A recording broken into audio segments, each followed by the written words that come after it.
cognitive and behavioural responses to emergencies. This is how their health is affected and aspects like that.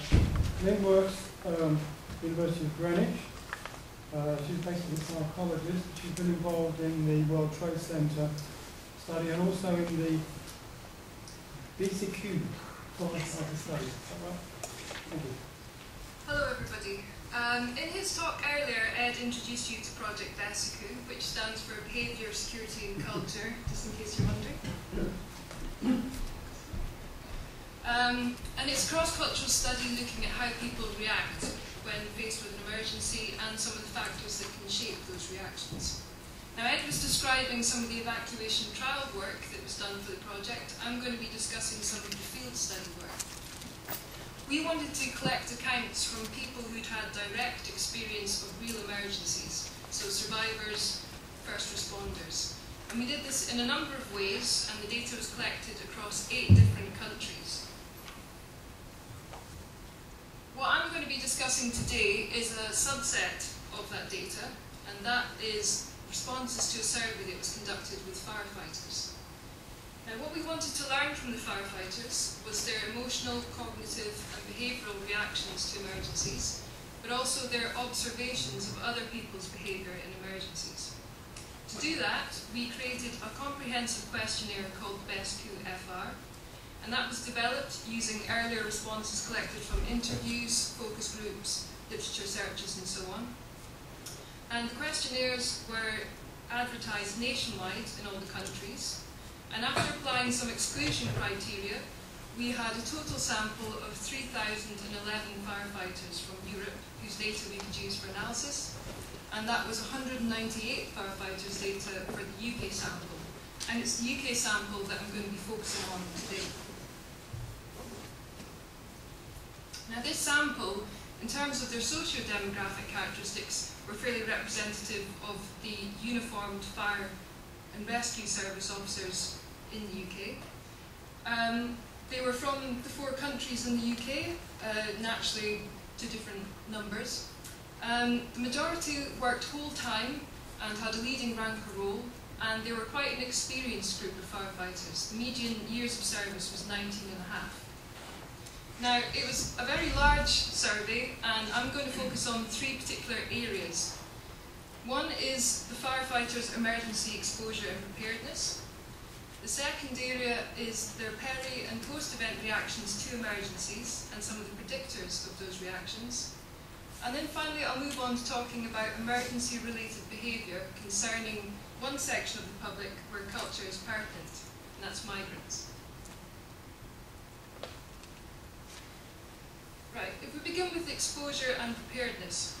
From the national statistics, we know that UK firefighters have to attend quite a number of incidents every year, and quite a different number of types of incidents. Of the types of incidents that were of interest to the BeSeCu partners, the most commonly attended emergency was domestic fire. After that, it was traffic accidents, which I'll be referring to as RTCs from here on in. Then fires in buildings that were not dwellings, which for abbreviation's sake I'll call public fires. Then floods. In the last year, when the records were taken, there were no earthquakes that were attended, which is perhaps not surprising for the UK. There were also no terrorist attacks that year, but as many of you will be aware, the UK does have a history of terrorism related to IRA activities as well as Al-Qaeda activities. What we wanted to know from the firefighters was how good their awareness was of the kind of emergency events they would be exposed to, the level of training and experience they had in these different types of events, and also their perceived vulnerability. And by that, we asked them what they thought the likelihood was of them becoming a victim of these types of events whilst on duty. What we found was that the participants' incidence awareness was actually quite good. The median perceived likelihood ratings that they would have to attend domestic fires, RTCs and public fires was 100%. For floods, it was 85%. For terrorist attacks, a lower 10%, and for earthquakes, 0%. So fairly in accordance with the actual exposure they were getting. We also found that participants' training and experience was in accordance with the exposure. So for the more commonly attended incidents, they reported that they had more practical experience and more training, the less commonly attended incidents, less training, less experience. Their perceived vulnerability overall to the different emergencies was low. So for domestic fires, RTCs and public fires, the most commonly attended events, their perceived vulnerability was just 5%. For terrorist attacks, 1%, and earthquakes, 0%. Now we had some significant differences across these different measures in terms of location of work. For instance, firefighters in Ireland said they were more likely to experience terrorist attacks. We also found some significant differences according to years of service. So people who'd been in the job longer were saying they had more training and experience in fires, that kind of thing. But the overall picture we got here was that the firefighters had a pretty good awareness of what it was they would have to face in the line of their duty, and they also seemed to be fairly psychologically prepared for these things, going by vulnerability, training, experience. But even if a firefighter is psychologically prepared, attending and responding to emergencies can still be a very dangerous and challenging task, and will inevitably involve some stressful moments. So we asked our participants if they could tell us what they considered to be the most stressful incident they'd attended, and then we looked at 4 different types of reactions to those stressful events. 2 of those reactions were what we call peri-event reactions. They were experienced during the incident, and we took them to be emotional arousal and perceived risk, and we took retrospective ratings of that. And then we looked at 2 post-event reactions. One of those was current distress, which we measured using the impact of event scale revised, and post-traumatic growth, which we measured using the post-traumatic growth inventory short form. Now we expected that there would be a number of factors that would contribute to these reactions. We chose 6 event-related factors, and in order to see what effect they had, we entered them into 4 identical hierarchical regression analyses. So we ran one for each different type of reaction. And each factor was entered one at a time, step by step. So the first factor was time since event, and I'm sorry for the small font. The reason we put time since event in first was we found that median years that had passed since the incident they recalled was 5, so it wasn't necessarily recent experiences that they were recounting. So we looked at the individual contribution of that in our model. Then in the next step we entered our second factor, the support received. So this was ranging from no support through to receiving both professional and non-professional support. And we looked at the individual contribution of that while controlling for the preceding factor. In the next step we introduced whether participants had been seriously injured during their stressful event, then their level of professional experience, with 2 measures entered for that, then the type of event they recalled, and then lastly the most distressing aspect in their eyes. So for some participants they said there was no one particular issue that was most distressing. However, many of the other participants did single out a particular aspect, and for the most part that was usually consequences to self. So those were consequences, i.e. a threat to the firefighter's own life or well-being. After that, some of the other most distressing aspects were helplessness or lack of control, consequences to others, other people's behaviour that caused or escalated the emergency, operational challenges, empathy for other people's suffering, so that means they were vicariously experiencing the pain of the victims or the victim's family. Whether there were vulnerable victims involved, these were identified as children, elderly, and finally disgusting or traumatic sensations. So these were horrific sights and sounds, treading in body parts, those kind of things. And just to summarise the results, we found that of those 6 factors that we entered, only 1 significantly predicted all 4 reactions, and that was the support that the participants received. People who'd received both professional and non-professional support experienced higher emotional arousal, greater risk during the event. They also had higher IESR scores and higher PTG-ISF scores, which would be fairly intuitive. You'd expect if people had experienced higher emotional states, they thought there was more risk to themselves, they were experiencing longer lasting distress, then they're more likely to recognise that they need support from other people to help them through it. Friends, family, professionals. and then therefore more likely to perceive the benefits of all this extra support. So while that result was fairly intuitive, some of the others weren't. We found years of service significantly predicted peri-event reactions. It reduced the amount of risk if they'd been in the job longer, but it increased the amount of emotional arousal they experienced during the incident. Now, we're not the first study to find that. However, some of the previous studies' findings have been explained away as saying, well, their sample included a lot of volunteer firefighters. They've had less exposure to emergencies, so they might get more emotional. Whereas our participants were professionals, so that can't be the reason. There's two potential explanations for this. One might be that there's a cumulative impact of exposure. So each time they attend an event, they experience arousal, it's having an additive effect the next time. Another possibility is that younger cohorts are simply better at coping with emotion. In modern times, we're becoming more aware of psychological effects of trauma, and professions are trying to protect their employees from those kind of effects, and so we're giving them more training, more awareness in these things. Perhaps our older participants are less aware of this training and procedures, or perhaps they have some procedures of their own that they feel like we've done this ever since we began the job, why change now? Another result we found was that type of event can significantly predict peri-event reactions. We found that road traffic collisions induced lower risk and also lower emotional arousal than domestic fires. Now, both domestic fires and RTCs are quite commonly attended events, so it's more likely down to some other aspects of the event, perhaps the level of physical threat that that type of event poses to the firefighter that's causing that kind of result. You'd expect in an RTC there's less threat to the firefighter and more to the victim, whereas in fire that would be quite different because it's a more dynamic environment.